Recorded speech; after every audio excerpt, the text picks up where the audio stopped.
Todos los monumentos tienen como objetivo suspender el paso del tiempo, materializar unos valores y un recuerdo específico, y en el caso de los monumentos bélicos, inmortalizar la muerte y el triunfo, empleando el dolor de quienes han participado en dicha guerra como cemento.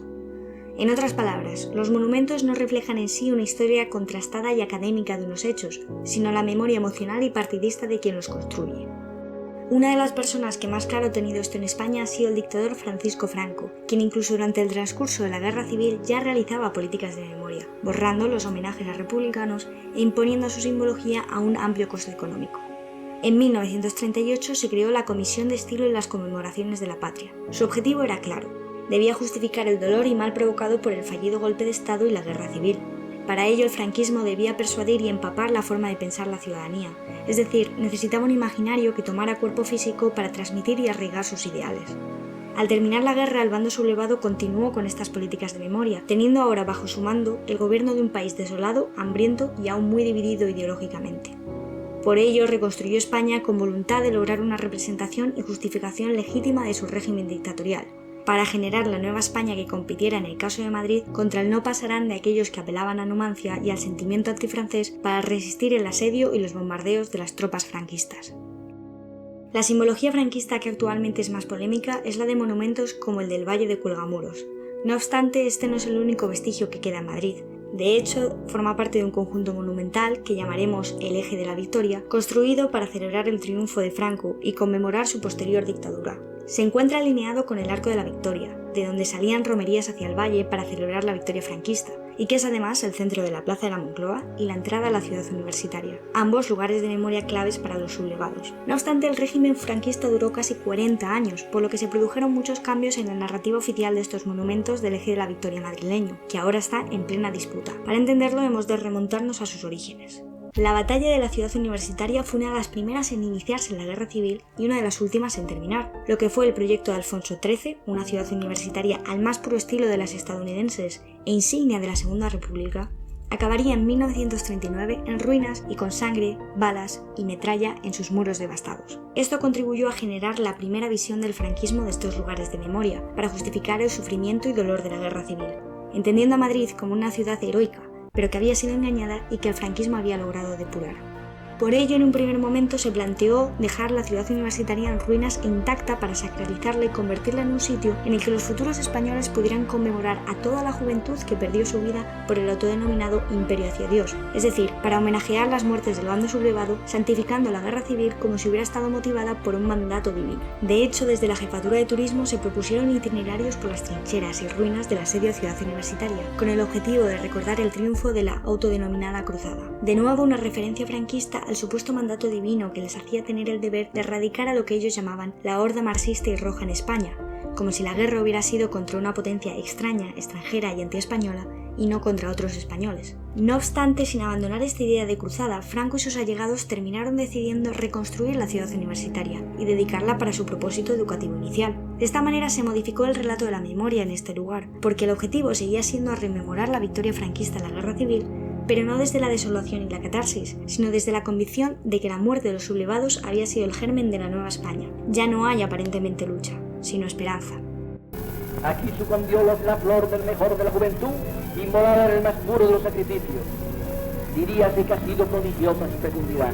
Ellos quedaron sepultados entre las ruinas y hoy las ruinas han desaparecido para servir de cimiento a estos colosales edificios que son ahora como monumentos votivos para la gloria de los muertos. Esta narrativa es la que genera los demás lugares del Eje de la Victoria madrileño. Para entender estos planes monumentales, parémonos en las estrategias que elaboró el régimen sobre estos símbolos para transmitir unas ideas que lo legitimaran. Por una parte, se intentó apelar a una seleccionada historia de España, para convencer de que el franquismo era una continuación natural de esta. Con ello, Madrid se debía convertir en la capital imperial, también desde un punto de vista estético. En el Valle de Cuelgamuros se estableció el Valle de los Caídos, construido por las empresas privadas Huarte, Banús y Agromán, utilizando como mano de obra en parte presos políticos y de guerra. Este proyecto fue tutelado específicamente por el dictador Franco, quien eligió erigirlo en la Sierra de Guadarrama, sobre todo porque en ella se sitúa también el Escorial, la edificación de Felipe II en la que están enterradas las dinastías monárquicas españolas. De hecho, durante un tiempo, los restos del fundador de la Falange, José Antonio Primo de Rivera, fueron exhumados y trasladados por la dictadura franquista de su sepulcro hacia el Escorial. Más adelante, estos restos transportados a hombros por los falangistas terminaron en Cuelgamuros, poco antes de su inauguración. Muestra del vínculo que quería crear el franquismo con el pasado de España es que la Comunidad de Madrid promovió al menos hasta 2009 una ruta imperial en la que se encontraba una visita al valle. Actualmente hay bastantes tours que circulan entre ambos mausoleos. Además, encontramos también referencias a los Austrias en Cuelgamuros con los 4 juanelos que dan acceso por carretera al recinto o su reja interior. El objetivo de la localización y su simbología, por tanto, responde en gran medida a la intención franquista de instaurar la idea de una nueva élite dinástica sucesora directa de las anteriores monarquías españolas. El Museo de América, construido en Ciudad Universitaria como política de memoria franquista, apela al pasado imperial y colonizador español, complementado por el Palacio de la Hispanidad, que acabó siendo sustituido por el Instituto de Cultura Hispánica en 1940, que llegó a presidir el ultraderechista Blas Piñar. Actualmente es la sede de la Agencia Española de Cooperación Internacional. Pocas referencias hay, no obstante, al pasado judío o árabe de la península. Las que existen marcan este pasado peninsular como negativo y diferenciado de los verdaderos españoles. El ejército franquista llegó a calificar su empresa como reconquista, apelando a las guerras culminadas en 1492. El ideólogo fascista Ernesto Jiménez Caballero, propagandista del régimen, también apelaba a esta forma sesgada de mirar el pasado. La arquitectura neoherreriana de edificios como el del actual Museo del Ejército del Aire, antigua cárcel modelo de la Segunda República, reconstruido como Ministerio del Aire durante el franquismo, implicaba para Jiménez lo siguiente. La piedra, elemento romano y también de la Casa de los Austrias, domina y da forma al ladrillo, empleado por moriscos y judíos. Unos materiales se equiparaban con los rojos extranjeros y otros con los autodenominados nacionales. Muestra, por tanto, la represión y, en palabras del propio Jiménez Caballero, la falangización de la masa roja ladrillar. También a este edificio se le llamó el Monasterio del Aire por su parecido con el Escorial. El Arco de la Victoria apela al pasado romano de la península por su estilo arquitectónico neoclásico, con influencias de la arquitectura alemana del Tercer Reich y coronado con una estatua que representa a la diosa Minerva, diosa de la sabiduría y la estrategia militar. Además, la voluntad de continuidad histórica se ve en el uso de latín en sus inscripciones y el significado de la inscripción sur, que marca los años 1927 y 1956, como el inicio de la construcción y final de la restauración de la ciudad universitaria. En esta inscripción vemos otra estrategia del régimen, que se aprecia en el diseño del eje de la Victoria: generar representaciones simbólicas que escenifiquen su cohesión interna. Esta cohesión, sin embargo, era algo inestable, puesto que el régimen estaba formado por varias familias con sus propios intereses e incompatibles en muchos de sus dogmas. Por ejemplo, monárquicos que apoyaban a Franco como dictador y jefe del Estado del Reino de España, pese a que querían restaurar la monarquía, o falangistas que, pese a ser creyentes, querían una separación Iglesia-Estado que no se llegó a producir. Tampoco la Iglesia estuvo siempre alineada ideológicamente con el franquismo, llegando el arzobispo Tarancón en los últimos años de dictadura a amenazar con la excomunión de Franco, y un ejército que se había visto dividido durante la Guerra Civil entre aquellos que defendían la República y quienes defendían el golpe de Estado. En la plaza de la Moncloa y la ciudad universitaria, el diseño de las calles tenía un propósito concreto: mezclar las familias franquistas con las masas ciudadanas. Se diseñaron como vías amplias para realizar desfiles de la Victoria que influenciaran a la población y generaran un conjunto ideológico nacional. En Cuelgamuros observamos una mezcla de subfamilias políticas desde un punto de vista estético, porque en la entrada al altar hay 8 estatuas que se encargaron para que representasen a los ejércitos de tierra, mar, aire y las milicias. En el mismo vestíbulo de entrada al templo hay 2 ángeles con espadas, custodios de la entrada al paraíso, realizados a partir de cañones de bronce empleados en la Guerra Civil. También vemos el hermanamiento entre las fuerzas armadas de su bando y la iglesia, gracias a los bajorrelieves de las vírgenes de las capillas de la abadía. De las 6 representadas, 4 son patronas de ejércitos: la Inmaculada, Nuestra Señora del Carmen, Nuestra Señora del Pilar y la Virgen de Loreto. Una quinta es la Virgen de África, lugar donde se inició la guerra, según indican los carteles explicativos que se encuentran ahora en el valle, sin especificar que dicha guerra es la Guerra Civil. Quien culmina esta mezcla estética es el escudo de la abadía del Valle de los Caídos, presente en la verja de entrada, los bancos de la basílica, en los platos y servilleta de la hospedería y hasta, en una versión modificada, en el uniforme de los 50 niños que viven internos en la escolanía del valle. Este está compuesto por la sobria cruz de piedra, que representa el monumento del valle, el águila bicéfala utilizada por los requetés carlistas, el escudo de armas de Franco, el escudo de la España franquista, muy similar al de otras etapas históricas como el de los Reyes Católicos, la orden religiosa de San Benito, quienes cuidan la Basílica del Valle, y el yugo y las flechas que tomaron como símbolo los falangistas en alusión a los Reyes Católicos. Por tanto, podemos saber quién quería el franquismo que se viera representado en el valle: la Iglesia, los carlistas, los franquistas, el ejército, los falangistas, omitiendo en su escudo a los republicanos o a las víctimas de la represión franquista. También observamos cómo se solapa esta estrategia de cohesión interna con la de continuidad histórica, gracias a las múltiples referencias simbólicas a los reyes católicos. Incluso en la fachada del monumento encontramos el escudo de los reyes católicos modificado con la inclusión de las columnas de Hércules y el cambio en la posición del lema, pero sin incluir las cadenas navarras como sí hace el escudo de la España franquista. Las dispares familias franquistas se encuentran unidas en términos positivos por una cuestión: su nacionalismo español católico. Esto también se puede observar en Cuelgamuros, porque el mosaico del altar representa una historia seleccionada, mostrando de manera sesgada aquello que se quiere instituir como la verdadera España, cierta parte de la España católica. Por ejemplo, en las representaciones que se hacen de caídos durante la Guerra Civil Española, divididos en dos columnas, aparecen explícitamente solo la bandera carlista, la falangista y la franquista, además de que se puede reconocer algún que otro religioso y un carro de combate. No hay ni rastro de referencias a la Segunda República ni a los represaliados por Franco. Esto es una forma de marcar quiénes eran realmente los caídos en su autodenominada cruzada y quiénes no, quiénes eran los verdaderos españoles según el franquismo y quiénes no, algo que queda definitivamente constatado en el decreto de creación del monumento del 1 de abril de 1940, publicado en el Boletín Oficial del Estado al día siguiente. Cuelgamuros es, como dice el mismo Franco, un monumento que debe ser más grande que cualquier otro para los héroes y mártires de la autodenominada cruzada. Esto es un concepto que también repite en el discurso inaugural del Valle. Pero la lucha del bien con el mal no termina, por grande que sea su victoria. La anti-España fue vencida y derrotada, pero no está muerta. Por tanto, una estrategia simbólica franquista en sus políticas de memoria fue, como ya hemos comentado antes, la de justificar y definir como inevitable el fallido golpe de Estado, la guerra civil y su dictadura, al otorgarle un carácter de mesías a Franco, de héroes a quienes le apoyaron y de mártires o caídos a quienes fallecieron en el cumplimiento de esta supuesta misión. Esta estrategia fue bastante eficaz porque incluso los grupos políticos franquistas que no le dan connotaciones religiosas a la guerra civil emplean la misma metáfora para explicar sus acciones como un rescate a la patria. Por eso en la mayoría de las placas conmemorativas se mencionan los caídos por Dios y por España.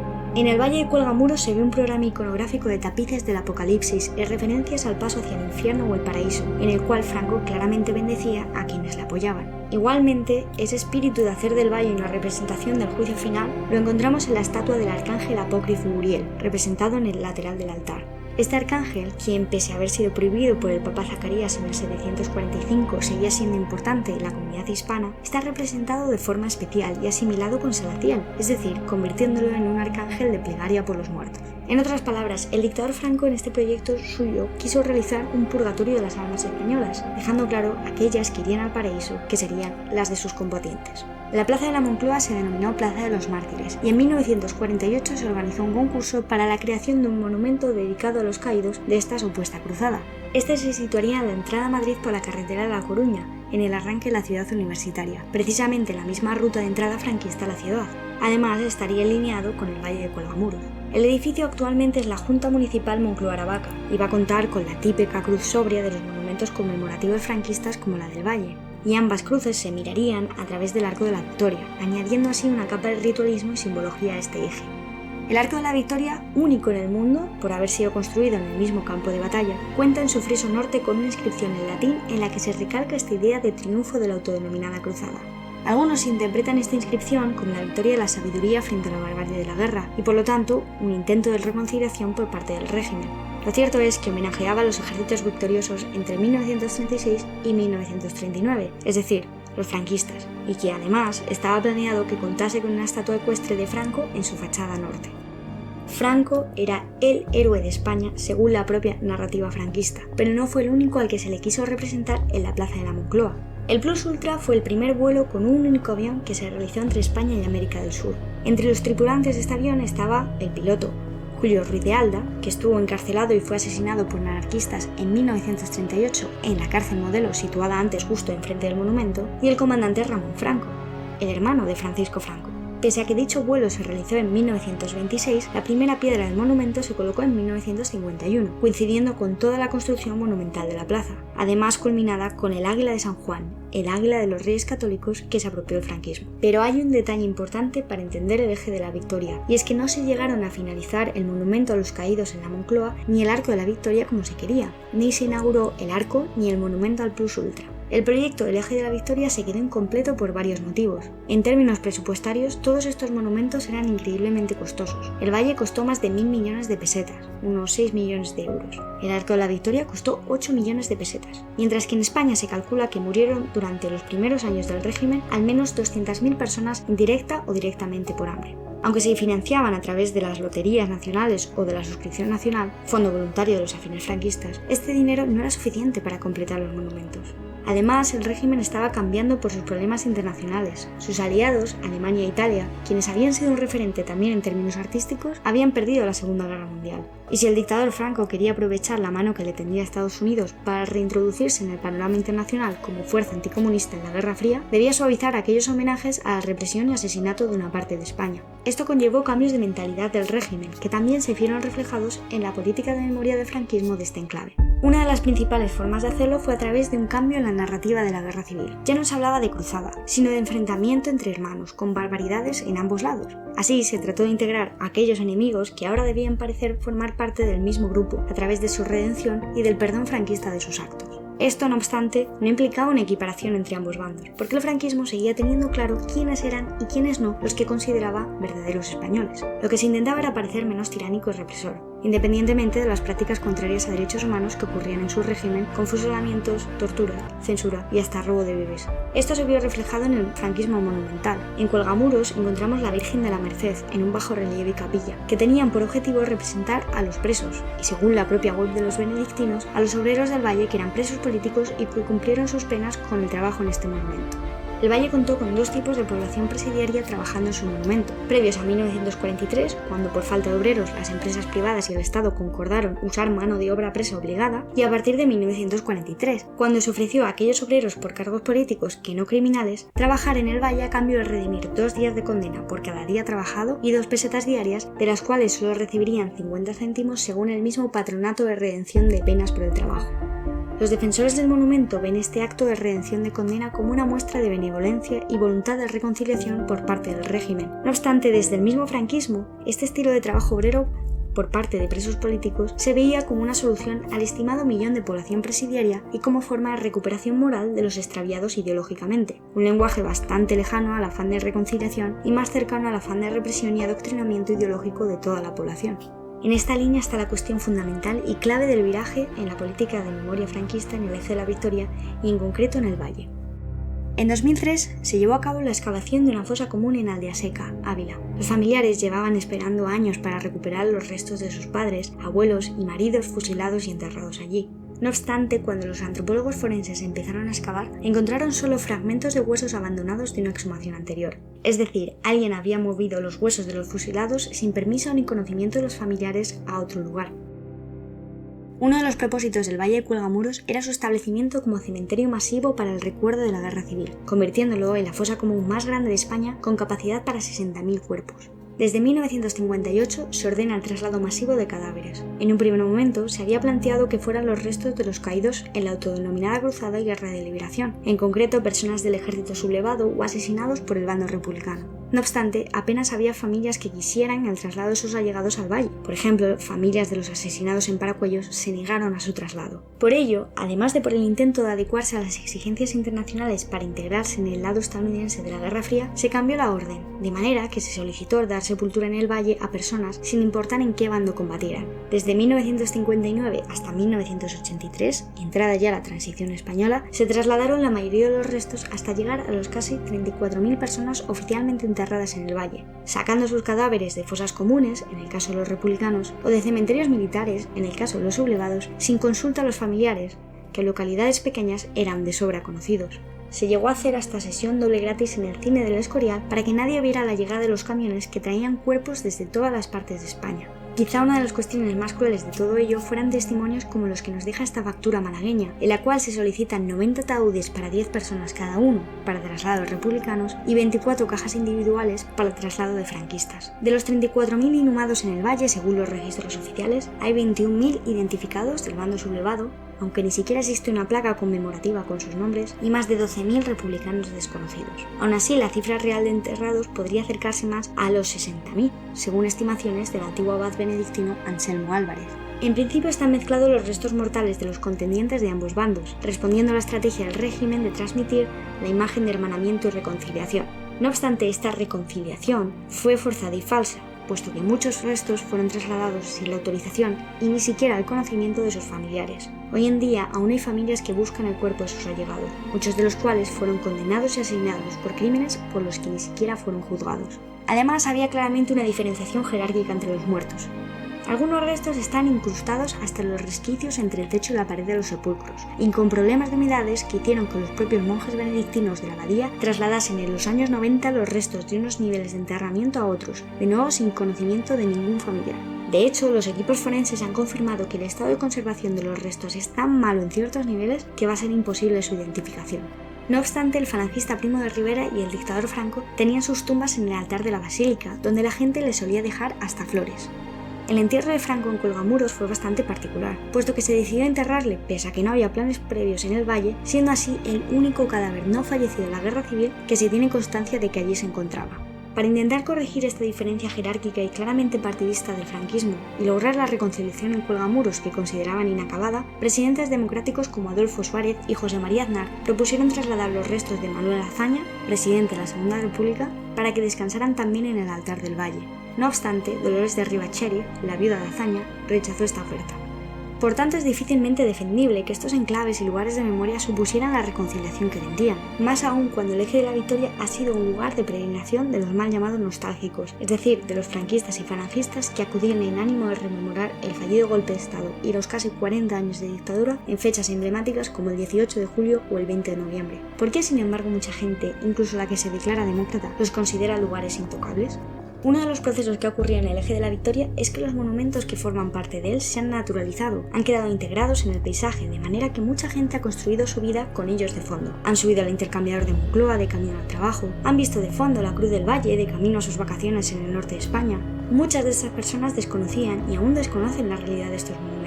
Pocos se percatan de qué significa, quién los construyó, para qué y cómo fueron realizados. Esto inevitablemente los ha normalizado y ha generado un sentimiento de autodefensa cuando se propone su sustitución.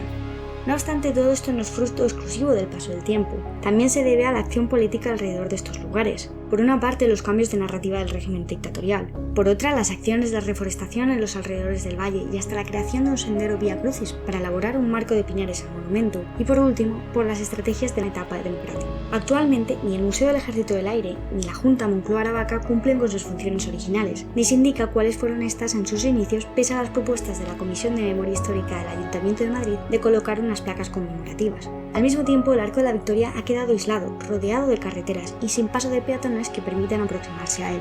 Además, entra en juego una voluntad ambivalente de las administraciones, que consiste en lo siguiente. La promoción de estos lugares se enmarca en el afán de convertirlos en lugares de turismo para que la gente los pueda conocer, pero sin explicar qué son. Por ejemplo, en el Valle de Cuelgamuros, tras pagar los 9 euros de entrada, no se da una guía o folleto sobre el conjunto monumental, como sí se hace en otros lugares, incluso en catedrales como la de Burgos. En la Basílica hay algún que otro cartel suelto en el que realizan descripciones vagas de los bajorrelieves o tapices, sin mención alguna a los enterrados allí, y con una sola referencia a la Guerra Civil. Esta es la nombrada previamente de la Capilla de la Virgen de África, pero bajo la denominación de la Guerra.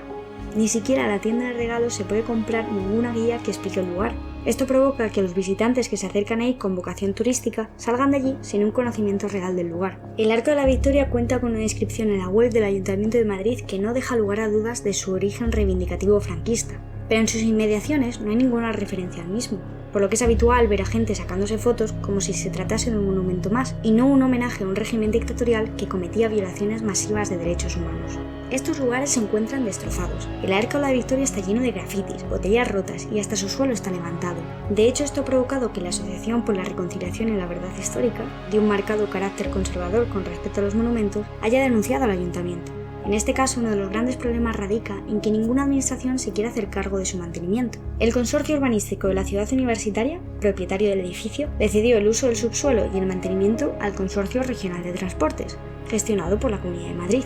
El ayuntamiento, según la Ley de Patrimonio de la Comunidad de Madrid, es quien debería hacerse cargo de dicho mantenimiento, pero ninguna de estas 4 administraciones está haciendo demasiado por este arco. De hecho, en estos momentos se está negociando la cesión de la propiedad del arco al Ayuntamiento de Madrid por parte del consorcio de la ciudad universitaria. Desde 2008, por daños en el lugar, en el valle no se puede usar el funicular ni se puede subir a la cruz en sí, que por otra parte es el hito que principalmente se señala como más importante por los defensores del monumento, al ser la cruz más grande del mundo. Aunque esto no es en sí consecuencia de la inacción política actual, puesto que según el CSIC, los materiales con los que se construyeron las estatuas exteriores son incompatibles entre sí y de difícil preservación. En el interior de la basílica hay filtraciones por todas partes, cubos de fregona recogiendo goteras en los pasillos, y hasta las estatuas interiores y los restos enterrados allí están dañados por de nuevo la elección franquista del lugar. Este mal estado del valle se ha producido pese a que se destinan casi 2 millones de euros anuales, incluyendo una subvención de 340.000 euros que recibe su abadía para en teoría su mantenimiento. Sin embargo, desde sectores críticos señalan que poco se sabe sobre la gestión de estos fondos por parte de la abadía, su pago de impuestos, lo recaudado por las 10 o 12 bodas que se celebran al año en la abadía a 500 euros cada una, o de las licencias de la hospedería del Valle de Cuelgamuros, que cuenta hasta con un restaurante. Durante los últimos años los visitantes al valle han sido irregulares, con algún pico en los años de más controversia previa a la exhumación del dictador Franco del lugar en 2019. En la actualidad muchos de los visitantes de este monumento lo hacen desde la curiosidad por el mismo o a modo de excursión, incluso acompañados por bebés y niños pequeños, pero en ocasiones sigue habiendo prácticas controvertidas, pese a que desde 2007 y la Ley de Memoria Histórica está prohibida la exaltación del franquismo en el valle. A modo de ejemplo podemos señalar la del TikTok viral del Retiro Espiritual Católico Efetá en el Valle, o las manifestaciones exaltadas en la exhumación de Primo de Rivera y de Francisco Franco.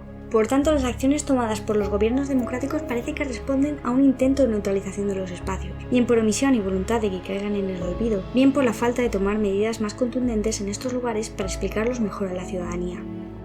El sentimiento detrás de esta ocultación de la verdad del franquismo de estos monumentos es el miedo a resucitar el espíritu cainita, a volver a 1936, a la guerra, al enfrentamiento, a la muerte, o a la modificación del relato histórico que se aleje de la realidad por revanchismo. No obstante, el relato institucional y social con el que contamos en la actualidad de estos monumentos es principalmente el de la dictadura franquista, de cómo ésta se quería representar. Monumentos que intentaron desafiar el paso del tiempo e imponer su visión de España, seleccionando aquello que se quería del pasado y desechando lo demás, y que al final también se vieron modificados por el mismo tiempo, pero no de forma profunda. Las distintas estrategias del franquismo se terminaron superponiendo unas a otras, y las autoridades democráticas han permitido que muchas sigan ahí. Pero estos proyectos monumentales del Eje de la Victoria no son los únicos, ni siquiera los que más consolidaron la España franquista, puesto que fueron más relevantes entre las gentes los planes de construcción de vivienda social de Vidagor, por ejemplo. Además, no quedan vestigios franquistas solamente en Madrid, sino en casi todos los rincones de España, sobre todo en pueblos. Tampoco es el valle la última fosa común de España. Nuestra aproximación a los desafíos que nos presentan los restos franquistas que tenemos que seguir gestionando, pese a que el dictador lleve muerto casi 50 años, requiere un cambio, y es el de sustituir el miedo por la dignidad. Dignidad para que todos los seres humanos sean respetados, y en este caso, que todas las víctimas del franquismo sean reparadas, y así cumplir también con las recomendaciones que ha hecho la ONU sobre este caso. Dignidad para que el Estado español acometa las acciones necesarias de cara a que la memoria que tengamos con respecto a estos monumentos no siga siendo de manera exclusiva la que el franquismo quiso legar. Dignidad para poder reconocer nuestro pasado sin tabúes ni silencio, y también sin ruido, que es lo que verdaderamente creará reconciliación y hermandad. El movimiento memorialista por su cuenta ha hecho pasos en este camino, e incluso se están empezando a exhumar e identificar restos de familiares enterrados en el Valle de Cuelgamuros. Todos los monumentos tienen como objetivo suspender el paso del tiempo, materializar unos valores y un recuerdo específico, y por tanto, como dice el periodista Paco Cerdá, dicen poco del pasado, mucho del presente y todo del futuro deseado. Tenemos la oportunidad de que lo que dicen del pasado, del presente y del futuro se adscriba a los marcos de la verdad y la democracia. Para ello necesitamos recordar que la memoria no es una, sino múltiple, que no hay exclusivamente memorias en los lugares grandes, sino que también están en los más pequeños y recónditos, y que solo con la voluntad política oportuna podremos conseguir que los recuerdos y las vidas sean, por fin, libres.